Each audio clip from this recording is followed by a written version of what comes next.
This video will be a critical analysis of 4 resources. Resource 1 is a 9-minute video on a pedigree analysis of how to solve a genetic problem. Resource 2 is a website that leads to a game of pedigree investigating nicotine addiction. Number 3 is a website on Mendelian genetics, and resource 4 is the resource I've created, which is a YouTube video on figuring out a pedigree. So, resource 1, in terms of appropriateness, I find that the language is good. It could be used in a Year 10 class. There's useful definitions required for doing pedigrees. There's a steady pace. He's nice and flowy, easy to understand. He is Australian, which helps for an Australian class to understand. His voice is clear. The words are not too scientific or in detail. They're appropriate for Year 10 level. The image is appropriate, and the pictures and colours used are appropriate for getting the attention of Year 10 class. My criticisms would be that it couldn't be used as an introduction, as the symbols, what it is, why it is used, and what essentially it can be used for is not directed at. It's not told or it's not stated, it just goes straight into figuring out the pedigree, figuring out the 4 factors or hypotheses.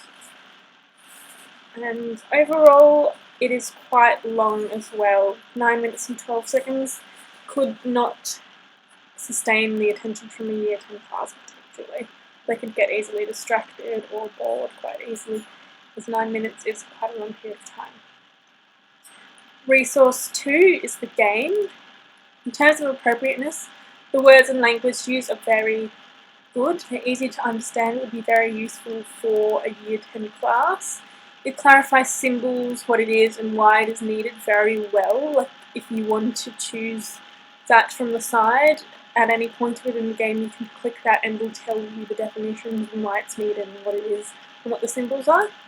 If done, it can get students to understand pedigrees quite well. However, 19 people on one family tree within a pedigree, and the activity requires you to watch a 30-second video on most of the family, could take up a lot of time. It is very time consuming.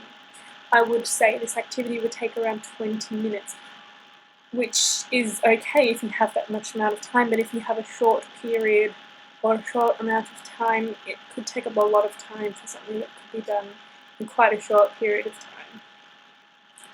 For lessons, I believe there are better ways to get students to be able to understand this concept and practice it for themselves. Resource 3 is the website displaying pedigree analysis. In terms of appropriateness, addressing all definitions is really good, so genotype, phenotype, heterozygous, homozygous is addressed. The language and words used are not too scientific. They're easily implemented to a Year 10 class. It shows symbols, what a pedigree is and why it is used.